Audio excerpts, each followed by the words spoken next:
Ketika di sudut-sudut kota, anak-anak kita menenggak ciu. Ketika sudut-sudut kota, anak-anak kita makan eksimer. Ketika di sudut-sudut kota, anak-anak kita makan minuman oplosan. Mereka jatuh tersungkur, matanya merah penuh dengan rasa emosi, pulang ngamuk ke orang tuanya. Kita hanya bisa diam. Ketika anak-anak kita menghabiskan waktu main game online sampai jam 4 pagi, tidak masuk sekolah, di rumah ngamuk, mengancam orang tuanya dengan pisau, menusuk kakeknya dengan sangkur, kita hanya bisa diam. Proses kita hanya dua, pidana dan penjarakan dalam penjara anak. Tetapi kita tidak pernah menyadari bahwa seluruh lorong-lorong kegelisahan mereka, seluruh hiruk-pikuk jalanan tak membuat mereka nyaman. Sudut-sudut rumah menjadi neraka bagi kehidupan mereka. Lapang-lapang bola tergusur menjadi industri perumahan, pemukiman, dan pertokoan. Mereka kehilangan tempat bermain. Mereka kehilangan air yang jernih di sungai sehingga bisa mereka berenang.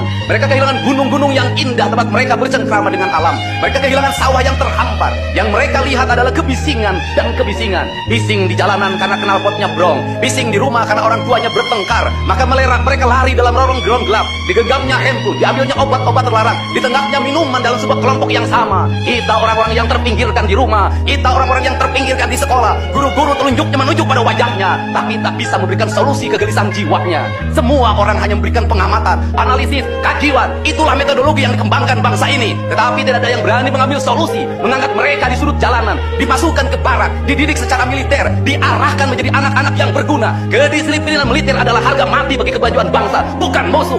Pandangan-pandangan buruk terhadap militer adalah pandangan-pandangan orang yang takut anak-anak Indonesia bangkit, yang takut anak-anak Indonesia mencapai kemajuan. Mereka takut bangsa ini menjadi bangsa kokoh dan tegap. Mereka ingin bangsa Indonesia menjadi bangsa pemabuk yang setiap hari mabuk akan ilmu pengetahuan, yang setiap hari bertengkar di TV, yang setiap hari bertengkar di medsos. Sementara hamparan kekayaan alam diambil sama mereka. Janganlah kita menjadi antek dari bangsa lain, memporak-porandakan diri sendiri dan bangsanya dengan alasan pengetahuan, dengan alasan hak asasi manusia.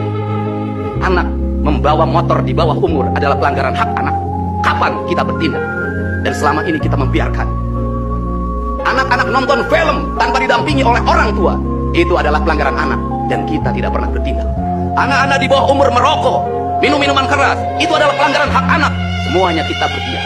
Anak-anak main game online, nonton tayangan-tayangan dewasa lewat media sosial, kita berdiam. Negeri ini akan hancur manakala semua orang berdiam.